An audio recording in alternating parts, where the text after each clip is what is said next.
Secrets from a Coach. Thrive and maximise your potential in the evolving workplace.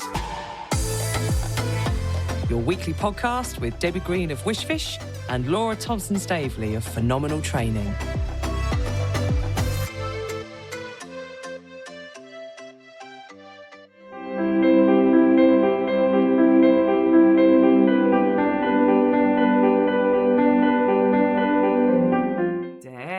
Hello, how you doing? I'm doing well. We're here in the flesh.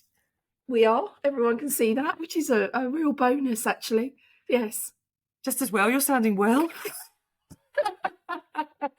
Yeah, just ignore this. It's not normal. So Laura's going to do most of the talking today on our new series. So tell our listeners what our series is this month, Laura. Well, it kind of links. In the time of recording, we're getting to the end of the calendar year. This is typically the festive season for a lot of the people that we're seeing around us. This has been a full-on year. Mm-hmm. So whether you are listening close to when we've recorded this or whether you're listening at some point in the future, it's very useful for our resilience every now and then just to take stock and have a think about actually how am I going to sustain the sparkle. So that is the theme of this month's 4-part focus, all about sustaining your sparkle. Yeah. And this very first one that we're going to focus on today is about owning your success story. In short, taking some time to review and reflect, and then just almost create a narrative that can really help you sustain your sparkle. So what does it mean? What impact does it have? And as always, we hope to give you some food for thought and some practical takeaways. So Debs, how easy is it in today's working life to still feel sparkly and motivated and feel at your best day in, day out? What are you hearing from your coaching world? So I'm hearing a lot of people trying to get to the end of the year. And I know we're doing this towards the end of the year, and that they're struggling at the moment with how they're looking after themselves. Mm-hmm. And therefore the story that they then surround themselves with that can either help or hinder them. So it's really interesting to have a conversation with somebody to understand what that narrative is they're saying around what's going on for them and how it can either set them up for success or it can sort of drag them down into the dirt and the myrrh and the blur around it. So, yeah, lots of conversations around this. This is so important, I think, to understand what your story is and how you share that, because I think that's what makes a huge difference to how we then feel and our mind health and whether we have that optimistic or pessimistic outlook on life. But it's really worth exploring what is your story. Mm-hmm. Marvellous. So listening with us as we explore what does it mean to write a good story about yourself, that personal narrative. We'll have a look at some research that first piqued our interest in actually focusing on this, because there's a clear link between your level of personal resilience and the ability to handle stressful stuff and the story that you apply around it. So even if you don't consider yourself that much of a flowery thinker, actually even just working out your autobiography, your story of what have I been doing, what have I been up to, what have I learned, can be really empowering. Then we'll have a look at an exercise that I think the group, the reason why we're in the flesh now is we've been running a leadership residential session, and there's one of the exercises that you do that has for many people been a bit of a pivotal moment. So you're going to take us through what is that, how might we do that ourselves, a great way to end a year and feel really set up for the year ahead. So we'll have a look at some practical steps. So Debs, let's first of all have a look at the world of storytelling and the link between that and resilience. So Debs, I was all of a quiver when I stumbled across a fascinating piece of research from the amazing resource that is The New Scientist. Oh my God, that's your favourite resource, isn't it? I love it. Absolutely is. So I think there's something really exciting when you can get a hotline from what can we learn from the really emerging world of neuroscience and resilience and that kind of biological and the physiological stuff. What can we transfer into real day, everyday practice? Yeah. So there was just a fascinating article, and we'll link to the research in our podcast overview about the impact of having your narrative, your story. So rather than seeing it as a nice to have, it's a need to have. So I've got a couple of examples just that really stuck out for me, and then it'd be brilliant to hear from you what that might mean for everyday kind of practice. Sure. So one of the examples that stuck out was looking at how the link between when people have a personal narrative, so a story, typically redemption stories. So let's say someone has been through lots of hardships. That might have been a tough childhood. It might have been a bad boss. And we've heard lots of stories. We have heard a lot of those stories, about the impacts that can have. And rather than being the actor in that, this stuff keeps happening to me, it's converting into the author. As a result of all these experiences I've had, this is what it has taught me. These are now my decisions moving forward, and this is now the next chapter. Yeah. And what researchers have found is that when people apply a bit of a chapter approach to the story of their life, it keeps them much more optimistic about the future. Yeah. The other impact that can have as well is it can lead to better mental health outcomes and healthier behaviours. So the particular study that stuck out was they looked at 400 people that were going through the Alcoholics Anonymous program, so through AA. And they were asked to write a story about their last drink. And those that just put a very factual, this was the day, were twice as likely to have another drink within that 4-month period after. Whereas those people that wrote more of this was the pivotal moment, this is my personal moment of realisation, they wrote it in whatever style they wanted. But when they put themselves as the protagonist of their storyline, they were twice as likely to have stuck to their intentions 4 months later. Wow. And what the researchers were looking at was it's the power of having this flawed hero story. So no matter what you've been doing, no matter what you've been up to, stuff that has happened, being able to have a redemption story that enables you to go, well, I used to be like this, but actually this is now me moving forward. Yeah. That flawed hero effect. And it turns you from actor into author. That's amazing. And apparently that skill set kicks in when we are about 15. Yeah, I remember you said about this, and I was blown away by that little bit of research because I had never really put any sort of age around that until you shared that statistic around what happens. So share with us what that stat was that you went, we both went, wow. Yeah. Well, in short, I guess that's the role of adolescence and puberty. Yeah. So as a result of all of those hormones that flood through, it suddenly then puts that young person in more of an appraising view of their life. So how a 10-year-old might view the parents' divorce, it's just something that happened. Yeah. When that child then gets to 15, they're able to see it as actually your author. And it's not until you get to a certain age that you're able to look at, rather than a series of events that just happened, it's part of a storyline. Yeah. And so the next build on that is where do I sit in that story? And that flawed hero effect, which they've seen is a way that people convert miserable, difficult, traumatic times, rather than getting stuck in that victim mentality, you're able to move onwards and upwards from that. Yeah. So that was some of the things that just made us both go, actually, that's a really interesting link between not just a nice to have, but actually how resilient you are, your ability to be able to handle difficult things. Yeah. It's the story and the narrative that you put around it. So there's some interesting research, I think, yet to come around that. And I think that's such a valuable thing to consider, because we have, in coaching, we talk about those pivotal moments. And whilst in coaching, you don't necessarily go back into that counselling space where you're always looking back. Sometimes you have to understand it from their perspective as to what has been that moment that has shifted for them. And that's when people sometimes come to us to say, I've just had this revelation, this is what's happened. And it may be something quite horrendous, but actually I don't want to stay stuck here. So then they will come forward, and as we always call it, it's that pivotal moment that they've then chosen as to what's the story they want to share around it. And if they are looking at it from, okay, what's my lesson? What's my learning? Am I going to look at it as there's an opportunity for me to do something different as a result of this? Then you find that they will achieve their goals, or they will also set goals that have meaning and purpose, and they align to their own values, which it makes them think differently. So it becomes, I suppose, the direction they want their life to go in now. Yes, this horrendous thing has happened to them, but they're not staying in it. And I'm working with a couple of people at the moment that one has a shift in their narrative around what has happened, and they are flying and they are just taking responsibility for themselves. Only they can change the outcome. Yes, it's happened. So there's an acceptance and acknowledgement that whilst it was crazy, I am where I am today. And therefore, how I'm thinking about this will impact on how I feel. And I'm also working with somebody who stays stuck in the narrative that because of what other people are doing, it's keeping them stuck. So it's working with them around, is that really true? Because we are responsible for ourselves. And is that ability to, the story we're then telling around that will either keep us stuck or it will enable us to fly. But it's painful.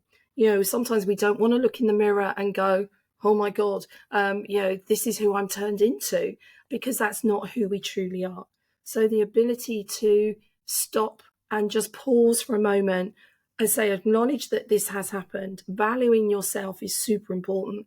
So sometimes we have to relook at who are we and what's important for us now. What am I going to do with that narrative so that I'm looking forward, not stuck in the myrrh of it and the dirt and the rrr, because it's not healthy.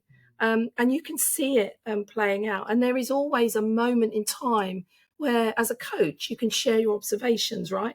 And you can give them that feedback in the moment. So, based on what I'm hearing, it sounds like you want to stay here stuck. And you can see them react to that and say, no, I want to move forward. I go, how much do you want to move forward? Then it becomes the questioning to check in with them as to where's their desire to do that, where's their commitment and their belief that they can. And sometimes we have to work on all three of those areas. And so it might take longer, but they create a different narrative around that pivotal moment in their life. And it's not all glossed over. It's not all rosy. It's not necessarily that. It's just that ability that says this is where we are at right now. And therefore, we need to make sure that I've got a narrative that enables us to move it forward. So we create stories for people that help them, if you like, create a space that makes them more valued for themselves. The self-talk they're doing enables them to make sure that what got them here will get them there. So that ability to be able to know what is that, where is that there, and therefore where am I starting from, and taking that learn and that knowledge, and then enables them to just move forward with that. So, Debs, I know in a minute that you're going to take us through a step-by-step approach that is a great way to pack down a year, feel really kind of set up for the next chapter ahead. So just to kind of wrap up a few kind of practical tips, and then you can then take us through the exercise. So this idea of your narrative. So what's your personal narrative? And I guess it's about valuing yourself. That's probably how you could think it is. Sum this up. So what these researchers suggest is viewing your life as chapters.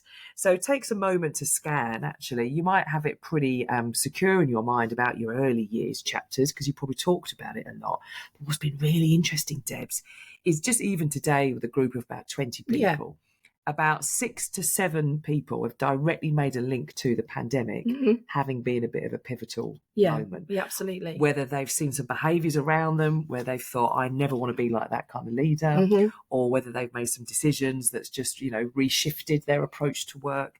So if actually you've had quite a busy life the last couple of years, then just being able to kind of have that chapter clear in your mind, and then what's the next step? Interestingly, I think when people change jobs and they have to write a CV, go through the interview process, that is also a chance to revise and update your chapter.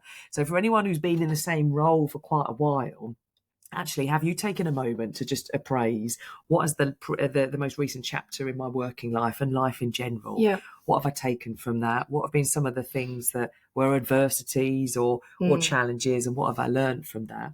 And probably just a very practical way to review is people really enjoy the wins, walls and wisdoms. Yeah, they love that. Yeah. So wins, walls and wisdoms is a way just to give you a hotline to the good stuff. So you could, if you wanted to, go line by line, the last couple of years, but to actually take a bit of a bigger picture perspective, what have been my wins? What's gone well? What have been my walls, the things that have been obstacles? And what have been my wisdoms? What have I learned about myself? And power of 3, what that then enables you to do is to then have a think about, all right, the next chapter. What might I want to carry forward and start doing, or stop doing, or continue doing? And it converts you from the actor, so just someone that responds to things that happen around you, into more of an author. And ultimately what this boils down to is a higher sense of agency. I am the agent in my life making things happen, rather than things just happen around me. And it's very easy to slip into victim mode. It is, absolutely. And I love that question that you ask in the coaching space about, it sounds to me like you want to stay where you are, and the shock it creates. And I think that's almost quite a useful mirror moment to have with yourself. It is. Yeah, definitely. And I think we don't do that enough. And I know we did the exercise with the group today, and we've done it with other groups in the past. And as you said earlier, that could be their moment where they look at who they are. It's really hard to be honest to yourself sometimes. And therefore, when you do have to look over your life, it can be quite traumatic. It can be quite emotional. It crunches up loads of feelings that we may have buried. And there's a couple of ways that you can do that. And I always say, if you're going to look back and capture your highs and lows through your life, what have you learned from that? It's always then having a conversation with somebody else about the outputs. What are you learning? Which is why people work with us as well, because we give them the safe space to then explore it. Because if you're doing it on your own with no support around you, you can choose then whether you're going to stay on the low side or you're going to go onto the high side. Sometimes we're not quite sure how we get onto the high side and what steps we can take. How do we set great goals? How do we check in with ourselves regularly so that we are moving forward towards something rather than away from? And also that narrative around, I don't want to stay in the lows, but it's past. So there's an acceptance and acknowledgement that that has happened, but that's not who you are today. It shaped you to some extent, but to understand what you're learning about yourself is that mirror moment. And I know in the past we've done things. I remember doing my own mirror moment up in the Malvern Hills probably about 20 years ago with a team of people that I worked with at the time. And we had to do our timelines. And I just didn't want to do it because I didn't necessarily want to look at myself that way, because my biggest fear was maybe I don't like the person that's looking back at me. And it was like, oh my goodness, what is that about? I did it. And after about 4 hours, after walking around and saying, I'm not doing it. And then I went, okay, I'll just do it. And it was the most pivotal moment to be able to do that and see that. And then it's taking the bits that matter. And it's not sitting in the negative or the low side. It's going, okay, I'm here today because of that. And therefore I'm a better person because of that. And therefore it's shaped my values that I use today. And it's enabled me to have purpose and given more, I suppose, more clarity, more self-belief, more confidence that I can. And that, whenever I get a curveball or something happens, there is always a moment where you choose, as you said, whether to be, the actor and just go with the roll with it, or you choose to be the author and change the narrative that you're telling yourself. Because, you are what you think about, wanted or not, right? So if you're thinking you're rubbish, you can't do it, everyone, the world's against me, guess what?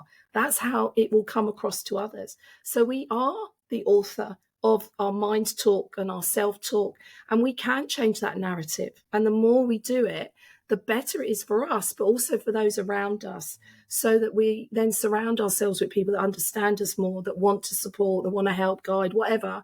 And it's just a much better place to be living for your mind health, mental health, your resilience, your well-being. But we all have moments in time. And as you said, those chapters of our life, they are who we are, but they don't have to define the next set of chapters in our life. They can shape them because we're taking our experiences and wisdoms, but it doesn't mean that's who we're going to stay stuck like. So I think it's so powerful to value self and just do something that enables you to see, where am I heading? What's my story? If I want to sparkle and shine, I have to understand where I've come from, but also where is that going to take me? So it's moving it forward into that opportunity moment. And those pivotal moments that give you that reflection time to go, okay, I'm going to re-look at what's important for me today. So you're always evolving. So I know in a moment you're going to take us through this sort of step by step, but actually, if we link it back to the title of this, or the overview, as you said, sustaining your sparkle with our external skin, it's good every now to give yourself a bit of a buff to get your sparkle back. Otherwise it all just gets a bit old and a bit stuck, a bit decrepit. And I guess what we're talking about is about internal mindset, a loofah for your internal, just to freshen things up. I love that. Yeah, that's true. That's a good way to look at it, isn't it? Yeah. And just like your external skin, the busier you've been, and the more run down you potentially have got, the more kind of weather that you've dealt with, then the older and the more kind of dull your exterior can get. And every now and then, it's good to have a good old scrub. And it's the same then with your internal mindset. Yeah. If you're feeling a bit dull, a bit jaded, a bit old before your time, then it's the storyline that's going around in our head that then portrays in that kind of energy. And the very tangible link to this is, if you are in any kind of leadership position, whether that is little L or big L, just even if you interact with anyone in your world of work, you are going to have a knock-on effect on people around you. Absolutely. And I think with so much going on in the world right now, people are really drawn to positive, sparkly people around them. Yeah, definitely. Not too much where you're telling everyone what to do and to cheer up, to be like emotionally intelligent with it. But actually, on the whole, if you've got a bit of a spring in your step, if you've got a little bit of kind of energy around you, I think even more now people really value that. And because it means that person's valuing themselves. Absolutely. And it reminds other people to sort of do the same as well. So take us through the exercise. I will take you through the exercise. Debs, I want it step by step. So if I was sitting there, and I always try, I don't deliver this session as well as you do. So this is very selfish of me asking you to do this, because I want the step-by-step approach. Okay. And then as you're listening, you can be doing this as you're driving, as you're walking the dog, as you're sitting there doing some gentle admin, wherever you're listening to this. Yeah. This is this is a useful exercise to regenerate a bit of sparkle by owning your story. Do you recommend people actually write this down? I do recommend we actually write this down. So good old pen and paper, because that connection with the pen on paper is such a powerful thing to do. And not, if you're pausing as you're thinking, once I give you the question, it's not to lift that off and do something else. It's to pay attention and be completely in the moment because of that connection with the actual paper. See, I've got my pen ready. Okay. So if you listen to this while driving, obviously don't do this that now. But store it for when you've got a moment to yourself to do this exercise. And this is the one that sometimes prompts tears. It does. It prompts the chats after. Yeah. And for a couple of people that spring to mind this year, it's been a bit of a turning point. So it's a powerful exercise, but it can be really useful as a way to set up some energy for the next chapter. So take us through it step by step, Debs. I will do. So the idea behind it is that you have a statement at the top. So the statement that you're going to write on the top of your page is this one, and it's who I am is how I lead, and how I lead is who I am. So L is a small L. It's not a big one because we lead all the time. So that's the statement at the top. And now I want you to put the timer on, and I'm going to ask you to just write whatever comes to mind about that statement. It can be anything. It can be bullet points. It can be sentences. It's just whatever comes to mind. Let your mind be free and flow. And then you're going to write for 7 minutes. Are you ready? What? In silence? In silence. Peacefully, Laura. With no distractions, ideally. And then you write. See, I love that. Not sure we'll win an award for the next 7 minutes. Maybe Debs. not. Hey, let's just do it anyway. So you just write for 7 minutes. The timer goes off. You just finish off your sentence or your bullet point, whatever the words are at the end of that. And then you take a moment and just have a look at what you've written. It may make sense. It may not make sense. It doesn't matter. It's whatever's come out. The next step of that exercise is then to look at that and then identify at least five of your core values. So whatever it is that's enabled you to write about that statement, identify 5 core values. You may have more than that, but for the purpose of this exercise, we say 5 is a good number. It should be 3, right? Shouldn't it, Laura? But let's go with 5. Let's stretch it. It's slightly triggered by the +2. I know the +2. So I'll be flexible. You'll be flexible. You'll stretch, Laura. So then we have our 5 core values that are written down. So they represent what it is that sums up what you do. We then ask you to write this next sentence or to share it with somebody. So the statement then looks at, so who I am is how I lead, and how I lead is who I am. We have our 5 core values. And then we say, as a leader, I am. And then you capture a keyword from that. And the core values that support me in being that way are, and then you read and write your 5 core values.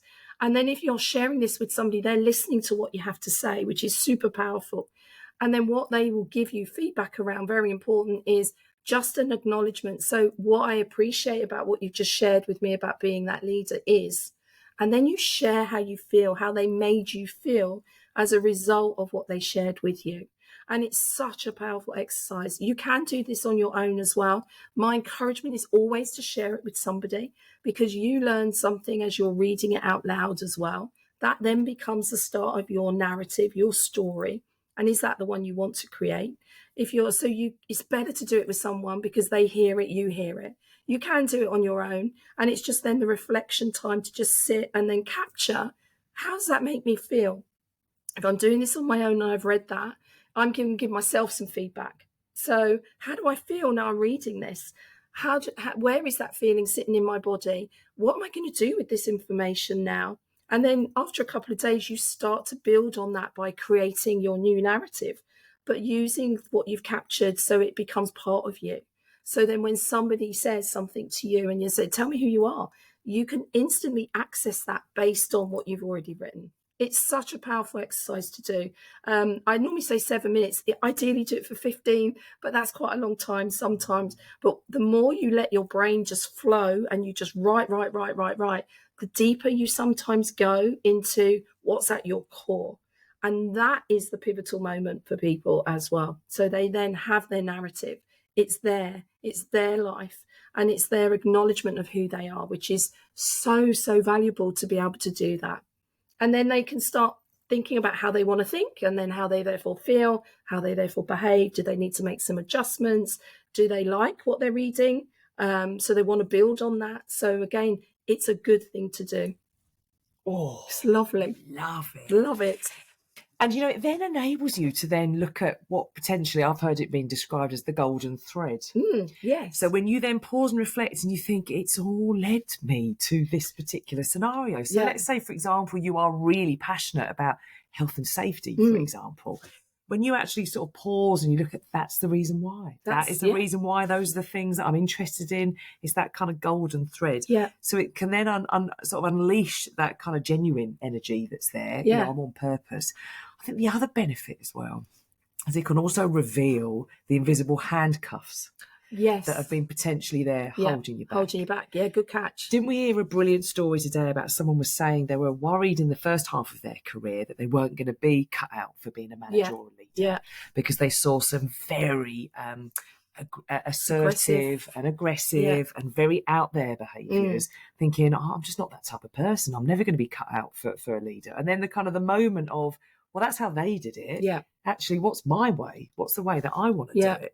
So we were kind of talking about how there's about being comfortable with yourself, but not complacent enough that you don't adjust to others. Absolutely. So you can have that self-awareness, but also that social awareness as well. Because, of course, the storyline that you've got in your head, everyone has got a storyline in their head. Yeah. So everyone feels like, they've got sort of things that either have held them back or propelled them forward. Yeah.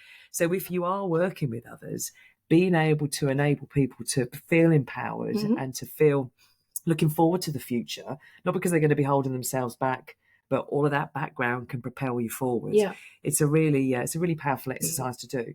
So for those listeners who are team leaders, who manage teams, how could you bring this to life in like a team meeting or a team environment? Yeah, that's a good thing. You could get them to do the exercise, because you could do it in 7 minutes, and then you could just ask people to put their I am statement against it. So looking at it from a positive aspect around, based on what they've written, what do they love about themselves from what they've written, and therefore just have that as I am, whatever their word could be, their keyword. And then as a team, it's checking in with that.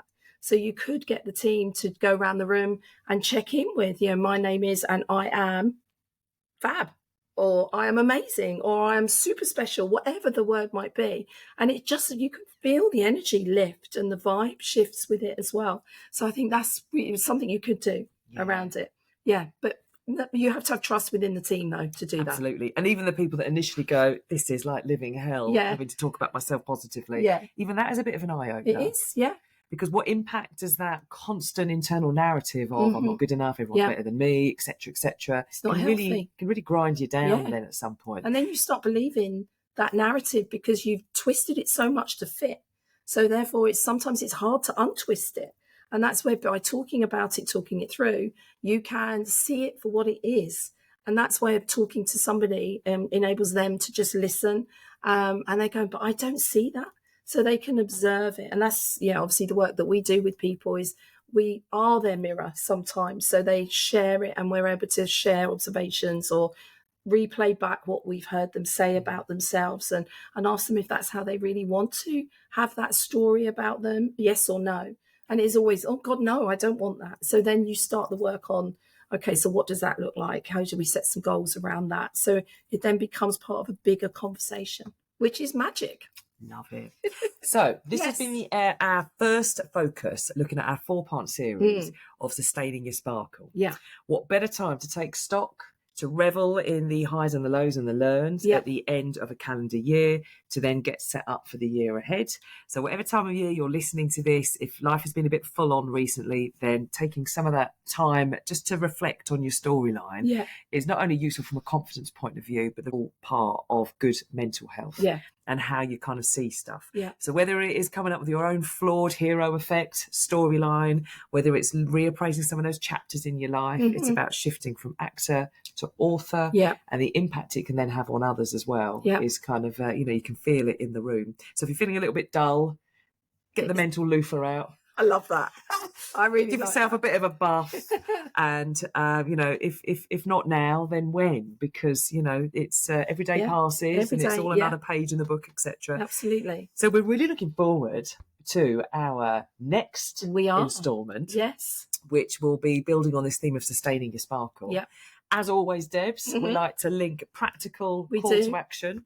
So what would your call to action be to people for whom this topic has resonated with them? So I think I would take the time for yourself to capture what those chapters of your life have meant to you and what you've taken from it, and then share it with a trusted friend so that you can share the learnings you've taken from it. Never be afraid of your story. Never be afraid of creating the story you want it to be. Keep into that positive mind health approach rather than sit in it and be demoralized or debilitated by it.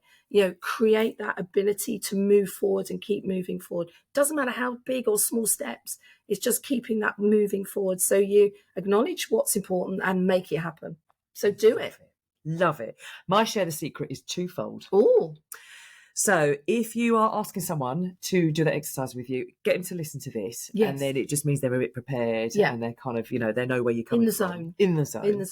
The second share the secret would be if you know someone who has had a bit of a tough year with maybe a bad actor in their life. So if someone is feeling a little bit kind of knocked sideways from a confidence point of view, get them to listen to this as a reminder that you can always make a change in that mindset. And it's phenomenal sometimes, the shift in energy you see when people even just think, actually, I'm not dealing with this anymore. That's it. I choose different. Job done. Move on. So get them to listen to this just as a bit of a reminder, because I think also it can be comforting to know a lot of other people feel the same and have felt the same. This is part of being human. And what that might mean. Cool. So have a fantastic week, Debs. I will, and you, lovely. Keep shining. Keep shining. In fact, we're back in the room again. We are back in the room again for our next one. So, oh my God, there'd be a double of us. Right. Double. I love that. So keep shining. I'll get me Luther out before then. Your Luther? I'll say my Luther. I'll set her off now. You can get away with it on the video, on the audio only. Your cough is the equivalent of the cat. It is. Instead of that, we've just given you an extra. Well, I look forward to it though, Law. Oh, yeah. Have a fab week. You too. Love you. Love you. Bye.